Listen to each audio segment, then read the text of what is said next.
ಅಯೋಧ್ಯಾಕಾಂಡದ 55ನೇ ಸ್ವರ್ಗ. ಭರದ್ವಾಜ ಮಹರ್ಷಿಗಳು ಸೀತಾರಾಮ ಲಕ್ಷ್ಮಣರಿಗೆ ಸ್ವಸ್ತಿ ವಾಚನ ಮಾಡಿ ಚಿತ್ರಕೂಟ ಪರ್ವತದ ಮಾರ್ಗವನ್ನು ತೋರಿಸಿಕೊಟ್ಟುದು.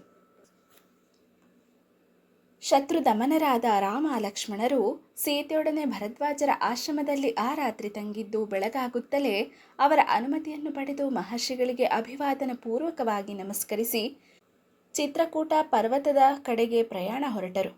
ಆಗ ಮೂವರಿಗೂ ಮಹರ್ಷಿಗಳು ಸ್ವಸ್ತಿ ವಾಚನ ಮಾಡಿದರು. ಮಕ್ಕಳು ಪ್ರಯಾಣ ಹೊರಟಾಗ ತಂದೆಯು ಹಿಂಬಾಲಿಸಿ ಹೋಗುವಂತೆ ಪ್ರಯಾಣ ಹೊರಟಿದ್ದ ರಾಜಕುಮಾರರನ್ನು ಭರದ್ವಾಜರು ಹಿಂಬಾಲಿಸಿದರು.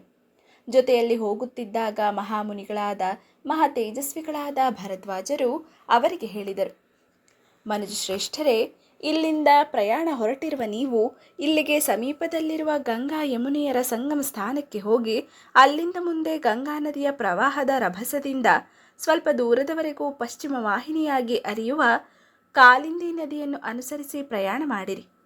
ಅಲ್ಲಿಂದ ಮುಂದೆ ಜನಸಂಚಾರದಿಂದ ಸವೆದಿರುವ ಮಾರ್ಗವುಳ್ಳ ಕಾಲಿಂದಿ ತೀರ್ಥವನ್ನು ಮನದಣಿಯುವವರೆಗೂ ನೋಡಿರಿ.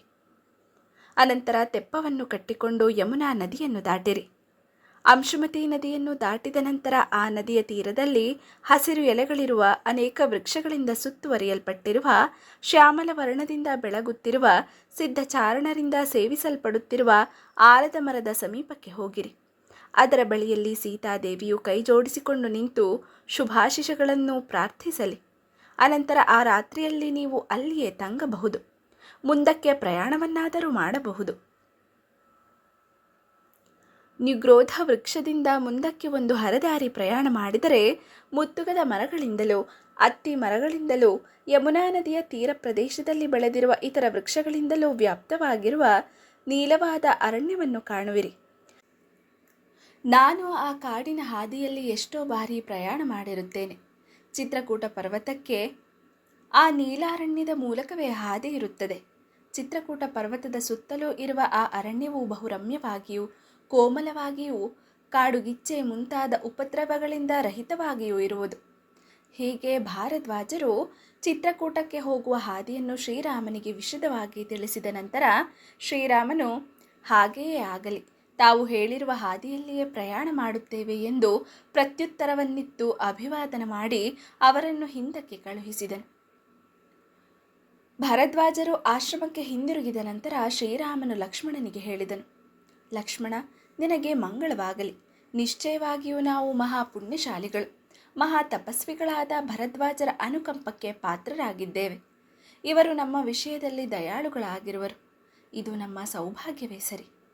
ಹೀಗೆ ಪುರುಷ ಶ್ರೇಷ್ಠರಾದ ರಾಮ ಲಕ್ಷ್ಮಣರು ಪರಸ್ಪರ ಮಾತನಾಡಿಕೊಳ್ಳುತ್ತಾ ಸೀತೆಯನ್ನು ಮುಂದು ಮಾಡಿಕೊಂಡು ಕಾಲಿಂದಿ ನದಿಯ ತೀರವನ್ನು ಸೇರಿದರು. ಮಹಾಪ್ರವಾಹದಿಂದ ಕೂಡಿದ್ದ ಕಾಲಿಂದಿ ನದಿಯನ್ನು ನೋಡಿ ನದಿಯನ್ನು ದಾಟಬೇಕಾಗಿದ್ದ ರಾಮ ಲಕ್ಷ್ಮಣರು ಅಂತಹ ರಭಸಯುಕ್ತವಾದ ನದಿಯನ್ನು ಹೇಗೆ ದಾಟುವುದೆಂಬ ಚಿಂತೆಗೊಳಗಾದರು. ನದಿಯನ್ನು ದಾಟಲು ಸಾಧ್ಯವಾಗುವ ಒಂದು ತೆಪ್ಪವನ್ನೇ ಕಟ್ಟಲು ನಿಶ್ಚಯಿಸಿ ಕಾಡಿನಲ್ಲಿದ್ದ ಹಗುರವಾದ ಸೌದೆಯ ತುಂಡುಗಳನ್ನು ಬೆಂಡುಗಳನ್ನು ಸಂಗ್ರಹಿಸಿದರು. ಬಿದಿರುಗಳನ್ನು ಲಾಮಂಚದ ಬೇರುಗಳನ್ನು ತಂದು ತೆಪ್ಪವನ್ನು ಕಟ್ಟಿದರು.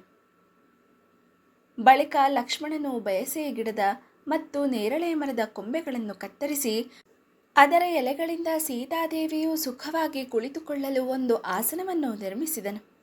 ಸಾಕ್ಷಾತ್ ಲಕ್ಷ್ಮೀದೇವಿಯಂತೆಯೇ ಅಚಿಂತ್ಯ ರೂಪಳಾಗಿದ್ದ ಪ್ರಿಯ ಪತ್ನಿಯ ಕೈಯನ್ನು ಶ್ರೀರಾಮನು ಹಿಡಿಯಲು ಹೋದಾಗ ಅವಳು ಸ್ವಲ್ಪ ನಾಚಿದಳು.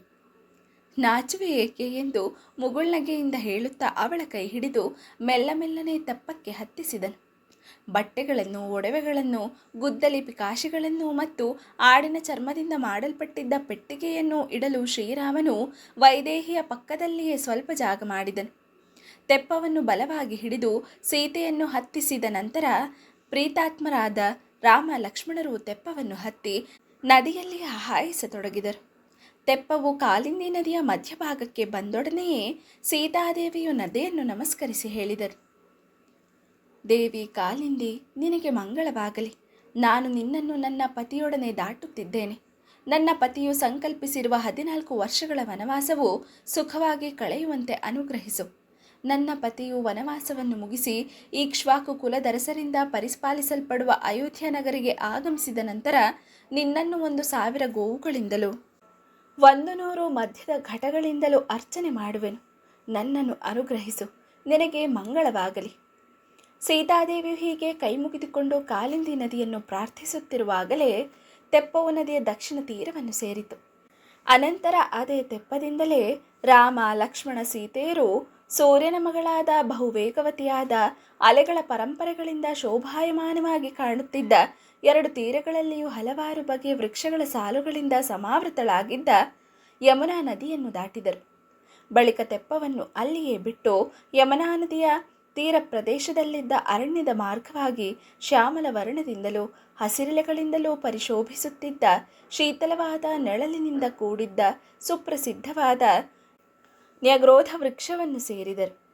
ಆಲದ ಮರದ ಬಳಿಗೆ ಬಂದೊಡನೆಯೇ ಸೀತಾದೇವಿಯು ಅದರ ಎದುರಾಗಿ ನಿಂತು ಕೈ ಮುಗಿದುಕೊಂಡು ಹೇಳಿದಳು, ಮಹಾವೃಕ್ಷವೇ, ನಿನಗೆ ಭಕ್ತಿಪೂರ್ವಕವಾದ ಪ್ರಣಾಮಗಳು. ನನ್ನ ಪತಿಯ ಸಂಕಲ್ಪವು ನಿರ್ವಿಘ್ನವಾಗಿ ನೆರವೇರಲಿ. ಸಂಕಲ್ಪಿಸಿರುವ ವ್ರತವು ಪರಿಪೂರ್ಣವಾಗುವಂತೆ ಅನುಗ್ರಹಿಸು. ಕೌಸಲ್ಯ ದೇವಿಯನ್ನು, ಯಶಸ್ವಿನಿಯಾದ ಸುಮಿತ್ರಾ ದೇವಿಯನ್ನು ನಾವು ಪುನಃ ನೋಡುವಂತಾಗಲಿ. ಪತಿಯ ಕಲ್ಯಾಣಕ್ಕಾಗಿ ಬಹಳ ಭಕ್ತಿಯಿಂದ ನ್ಯಗ್ರೋಧ ವೃಕ್ಷವನ್ನು ಪ್ರಾರ್ಥಿಸಿಕೊಳ್ಳುತ್ತಿದ್ದ ಕಳಂಕರಹಿತಳಾದ, ಸ್ವಾನುಕೂಲಳಾದ, ಪರಮಪ್ರಿಯಳಾದ ಸೀತಾದೇವಿಯನ್ನು ನೋಡಿ ಶ್ರೀರಾಮನು ಲಕ್ಷ್ಮಣನಿಗೆ ಹೇಳಿದನು, ಭರತನ ತಮ್ಮನೇ, ಸೀತೆಯನ್ನು ಕರೆದುಕೊಂಡು ನೀನು ಮುಂದೆ ಹೋಗು. ನಾನು ಆಯುಧ ಪಾಣಿಯಾಗಿ ನಿಮ್ಮಿಬ್ಬರನ್ನು ರಕ್ಷಿಸುತ್ತಾ ಹಿಂದೆ ನಡೆದು ಬರುವೆನು. ವೈದೇಹಿಯು ಮಾರ್ಗದಲ್ಲಿ ಕಾಣುವ ಯಾವ ಫಲ ಪುಷ್ಪಗಳನ್ನು ಅಪೇಕ್ಷಿಸುವಳೋ ಮತ್ತು ಯಾವ ವಸ್ತುವನ್ನು ಪಡೆಯುವುದರಿಂದ ಅವಳ ಮನಸ್ಸು ಸಂತೋಷಗೊಳ್ಳುವುದೋ ಅಂತಹ ಎಲ್ಲ ವಸ್ತುಗಳನ್ನು ಅವಳಿಗೆ ತಂದುಕೊಡು. ಮೂವರು ಸಾಲಾಗಿ ಅರಣ್ಯದ ಮಧ್ಯದಲ್ಲಿ ನಡೆದು ಹೋಗುತ್ತಿದ್ದರು. ರಾಮ, ಲಕ್ಷ್ಮಣರ ಮಧ್ಯದಲ್ಲಿ ನಡೆದು ಹೋಗುತ್ತಿದ್ದ ಸೀತಾದೇವಿಯು ಎರಡು ಮದಗಜಗಳ ನಡುವೆ ನಡೆದು ಹೋಗುತ್ತಿರುವ ಹೆಣ್ಣಾನೆಯಂತೆಯೇ ಪ್ರಕಾಶಿಸಿದಳು. ಅಬಲೆಯಾದ ಸೀತಾದೇವಿಯು ತಾನು ಹಿಂದೆಂದೂ ಕಾಣದ ಅನೇಕ ವೃಕ್ಷಗಳನ್ನು, ಲತೆಗಳನ್ನು ಕಂಡು ಆಶ್ಚರ್ಯಚಕಿತಳಾಗಿ ಒಂದೊಂದು ವೃಕ್ಷವನ್ನು, ಒಂದೊಂದು ಲತಾ ಗುಲ್ಮವನ್ನು, ಒಂದೊಂದು ಪುಷ್ಪ ಭರಿತವಾದ ಲತೆಯನ್ನು ಬಿಡದೆ ಇದಾವ ಮರ, ಇದಾವ ಲತೆ ಮುಂತಾಗಿ ಪತಿಯನ್ನು ಪ್ರಶ್ನಿಸುತ್ತಾ ಹೋಗುತ್ತಿದ್ದಳು. ಕೆಲವು ಸಮಯಗಳಲ್ಲಿ ಸೀತಾದೇವಿಯು ರಮಣೀಯವಾದ ಹೂಗಳನ್ನು, ಫಲಗಳನ್ನು ಅಪೇಕ್ಷಿಸುತ್ತಿದ್ದಳು.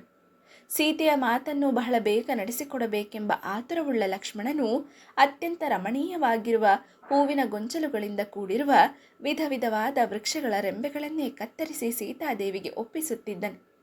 ಚಿತ್ರ ವಿಚಿತ್ರವಾದ ಮಳಲಿನಿಂದ ಕೂಡಿದ ಪ್ರವಾಹವುಳ್ಳ ಹಂಸ, ಸಾರಸ ಪಕ್ಷಿಗಳಿಂದ ನಿನಾದಿತವಾದ ಯಮುನಾ ನದಿಯನ್ನು ಕಂಡು ಜನಕರಾಜನಂದಿನಿಯು ಬಹಳವಾಗಿ ಆನಂದಿಸಿದಳು.